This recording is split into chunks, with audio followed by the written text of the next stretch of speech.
Hello， 大家好，我係 Andy， 歡迎嚟到我嘅 channel。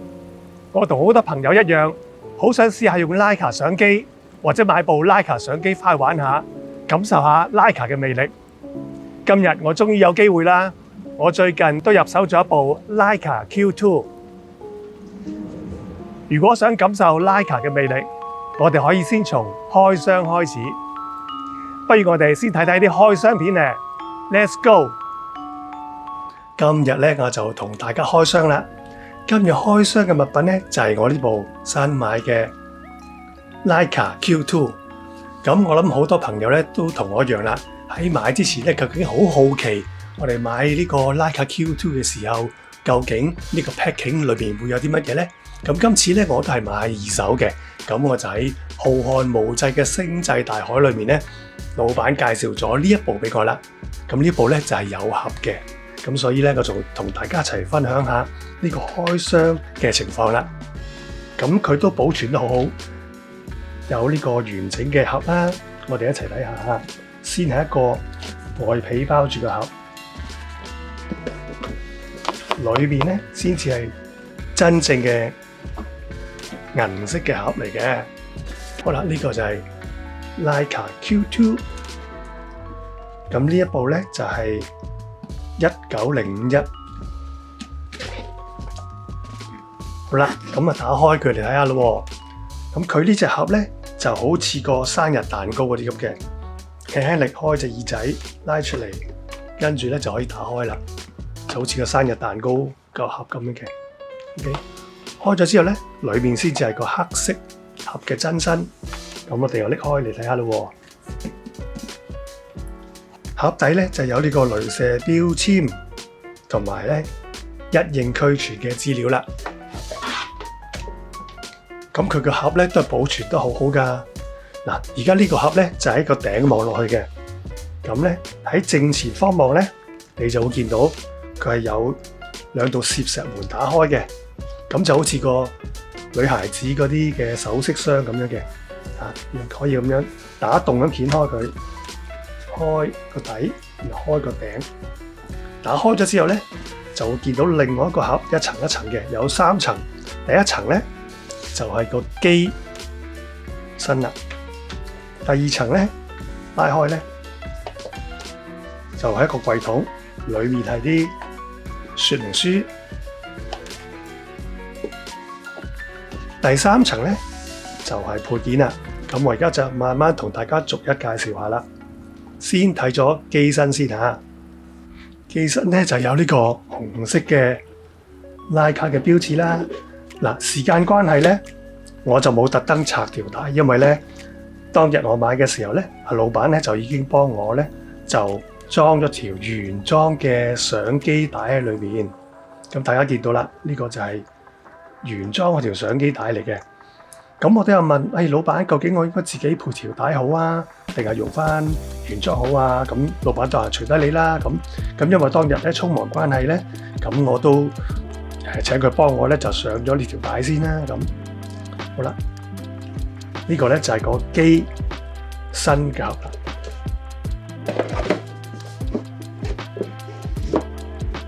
好，我哋睇埋其他嘅配件啊。我哋真係要好多謝上一手嗰個機主啦，因為佢保存得好好，全部嘢咧都係新速速嘅。好，打開個配件盒啦，見到首先咧就有個 charger， 然之後咧就係充電線啦，個 charger 充電線啦，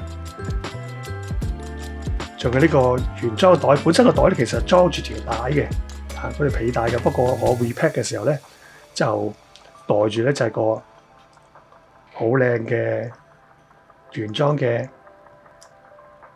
鏡頭蓋，仲有佢原裝嘅遮光罩。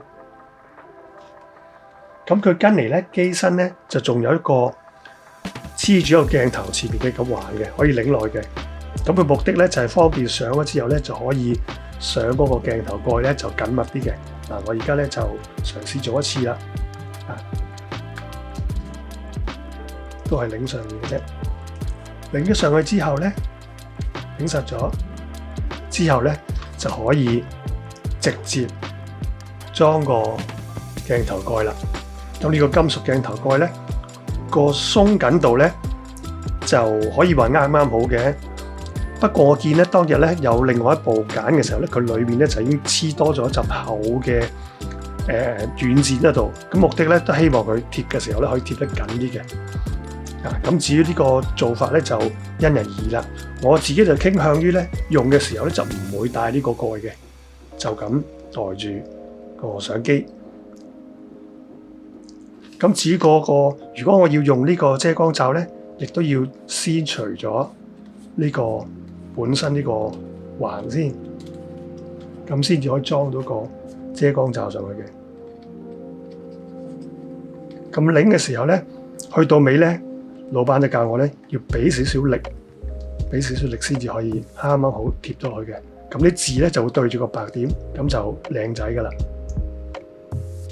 又睇下個背面啦。咁今次咧買到呢部個成色咧都係相當唔錯嘅。至於佢入卡嘅位咧，就喺個底呢度啦。入卡嘅位喺呢度，推開就撳到張卡出嚟啦。如果要換電咧，個電就喺呢度嘅，個開關就喺度。啪，佢粒電咧唔會跌出嚟嘅喎，係一個防滑嘅機制，要輕力篤一篤，蹬一蹬咧，咁佢先至可以掹粒電。咁呢個設計咧真係相當之好嘅。撳落去就放翻粒電啦，就穩陣啦。咁至於佢嗰個控制嗰個 eyepiece 個軟近咧就喺呢度嘅。唔用嘅時候咧就撳落去，咁就平滑噶啦。想調校嗰個 eyepiece 個軟近位置咧，就先撳一撳，然之後就推上推落咧，去控制翻你自己嗰個眼睛視力嘅需要啦。咁佢嘅掣咧都好簡潔嘅，有 play 掣啊、function 掣、menu、十字掣，呢個咧就係用嚟控制個線框嘅。好啦，又介紹下個機身先。機身咧最前面咧就係個光圈環，由 1.7 去到16。呢個咧就係個對焦環啦。平時咧拍咗呢度咧就係 auto focus 啦。如果想 manual focus 手動對焦咧，就呢度有個掣嘅，推一推佢就可以咧變為手動對焦啦。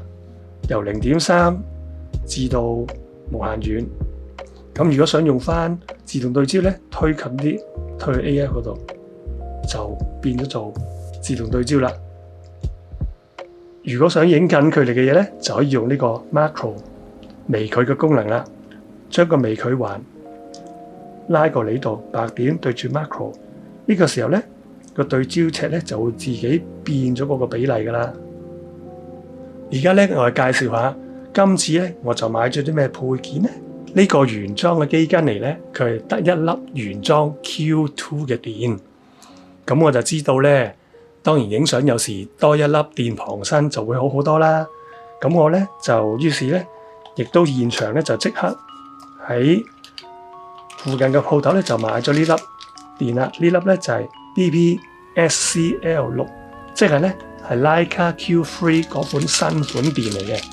呢個新款電嘅容量會大少少，咁當然價錢亦都貴少少啦。咁佢係可以 Leica嘅 Q2 同 Q3 共用嘅。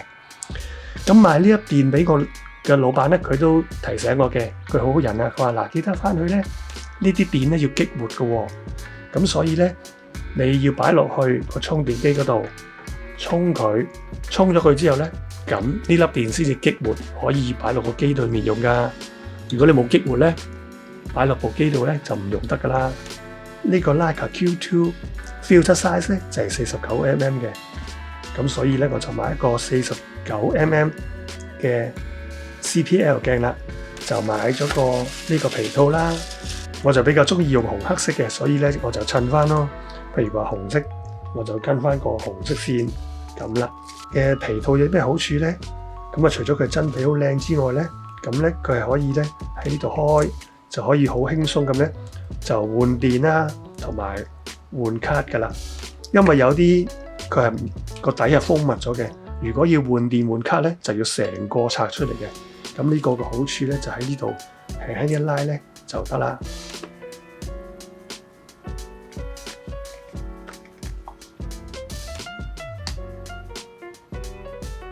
我咧後面咧個畫面呢度咧就即刻咧就走去幫襯咗一個鋪頭咧，就幫我黐咗個玻璃落去嘅，咁都做啲保護啦。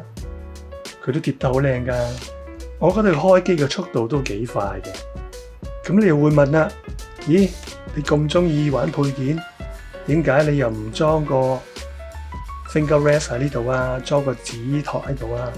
咁我有試過嘅，我有試過咧就試下插個指套喺度嘅，但我發覺咧嗰個指套咧擺喺呢個位咧，佢會凸起咗，有啲拮手嘅。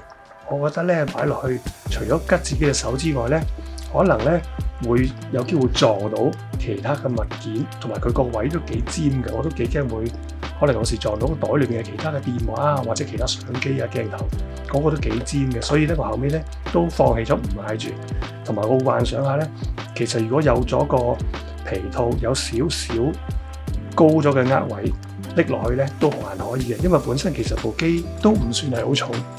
都還可以嘅，咁所以我就試下唔用先，真係有需要咧再買都唔遲嘅。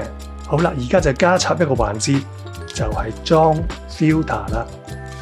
咁你賣機俾我嗰位老闆咧，佢都提過嘅。如果你用 filter 嘅話咧，一係咧就買啲靚嘅 filter，就唔好嘥咗支鏡啊嘛。咁同埋咧買 filter 咧就記得買啲薄身啲嘅，就唔好買啲厚身嘅，買啲薄身嘅。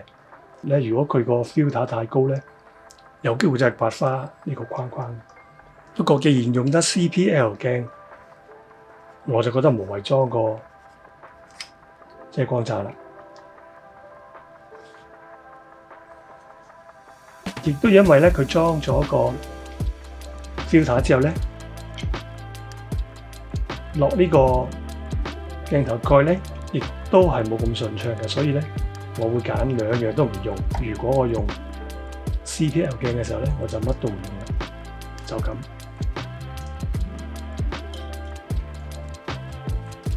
同埋裝翻個環上去。咁我今日嘅開箱咧就分享到嚟到呢度先。嚟緊我將會帶我呢部 Leica 嘅 Q2 周圍去影下相、拍下片，希望到時會有好嘅收穫啦。如果你歡迎我呢條片，請你點讚、訂閱、分享、留言。我哋下次見，拜拜。